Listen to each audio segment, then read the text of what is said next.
Olhe para o céu noturno. Bilhões de estrelas cintilam como pequenos faróis no cosmos. Cada uma delas é um sol, talvez com planetas girando ao seu redor. Mais além, escondidas na escuridão, estão galáxias inteiras, aglomerados colossais de estrelas que se estendem por distâncias inconcebíveis. Diante dessa vastidão, é impossível não se perguntar como tudo isso começou. Será que houve um momento em que não havia nada? Essas perguntas pertenceram por muito tempo aos domínios da filosofia e da religião. Mas no século XX, um homem ousou enfrentá-las com equações, observações e coragem intelectual. Um padre, um físico, um visionário. Esse é Georges Lemaitre. Ele não apenas sugeriu que o universo teve um começo, ele descreveu como o começo aconteceu. Sua teoria, que ele chamou de átomo primordial, seria mais tarde conhecida como Big Bang, um nome dado inicialmente como piada, mas que se tornaria a expressão mais popular da cosmologia moderna. Georges Henri Lemaitre nasceu em 1894 na cidade de Charleroi, na Bélgica. Desde cedo, ele demonstrou talentos com números e curiosidade pela natureza, mas sua trajetória não foi linear. Ele formou-se em engenharia civil, mas sua vida deu uma guinada com a eclosão da Primeira Guerra Mundial. Lemaitre se alistou como um voluntário na artilharia, exposto ao caos e à destruição. Em vez de endurecer, essa experiência o conduziu a uma busca mais profunda por sentido. Após a guerra, ingressou no seminário e foi ordenado padre em 1923. Mas sua vocação religiosa não sufocou sua paixão pela ciência. Pelo contrário, ele via ambas como caminhos complementares rumo à verdade. Enquanto estudava teologia, devorava livros de física e matemática avançada. Determinou-se a seguir carreira acadêmica e viajou para a Inglaterra, onde estudou na Universidade de Cambridge sob a orientação de Arthur Eddington, um dos maiores astrofísicos da época.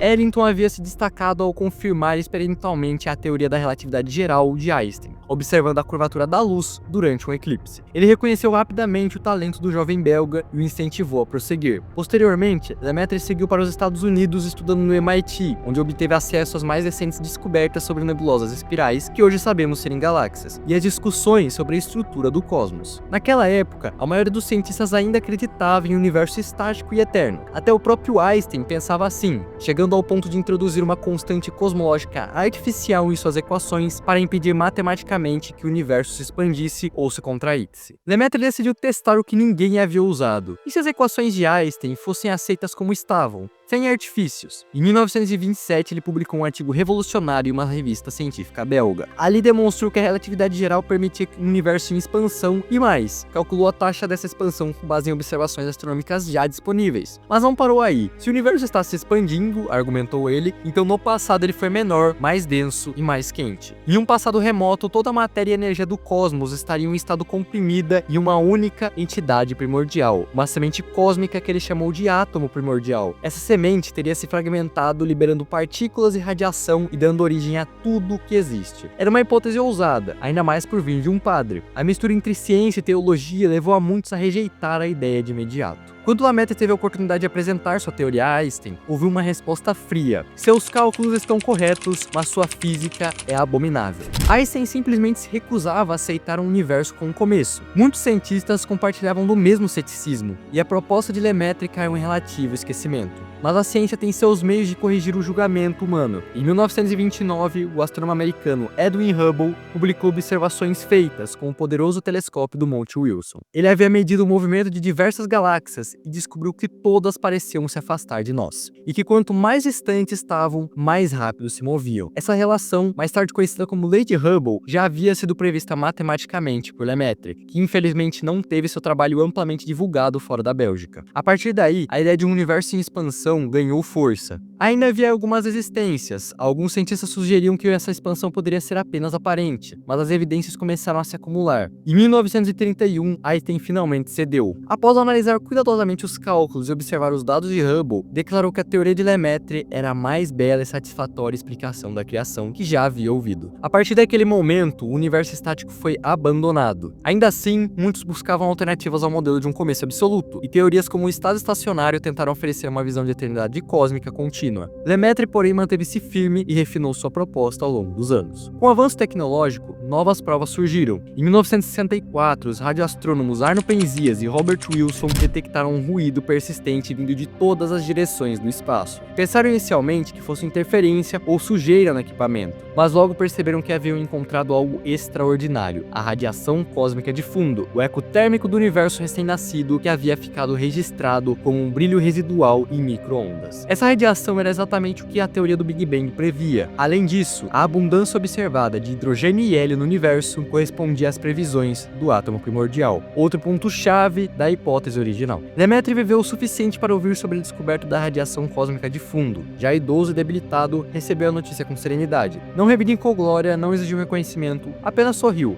Para ele, a ciência não era uma competição pessoal, mas uma caminhada coletiva rumo ao entendimento. Ele morreu em 1966, deixando um legado que hoje estrutura toda a cosmologia moderna. Sua teoria, antes ridicularizada, tornou-se base de nossa compreensão do universo. Hoje, telescópios como James Webb e o Hubble seguem observando o cosmos em busca de vestígios daquele instante primordial. Cada nova descoberta reafirma a intuição genial de Georges Lemaitre. Ele foi mais do que um cientista brilhante, foi uma ponte entre dois mundos. Mostrou que a razão e a espiritualidade podem coexistir, e perguntas milenares podem ser enfrentadas não com dogmas, mas com coragem intelectual. Seu exemplo nos lembra que as maiores revoluções nascem da capacidade de imaginar o impossível e de defendê-lo, mesmo diante do descrédito. Se você gostou desse vídeo, deixa o like para me ajudar para fazer com que cheguem mais pessoas, e também se inscreva no canal para assistir mais vídeos como esse. Vou ficando por aqui, um grande abraço e até a próxima.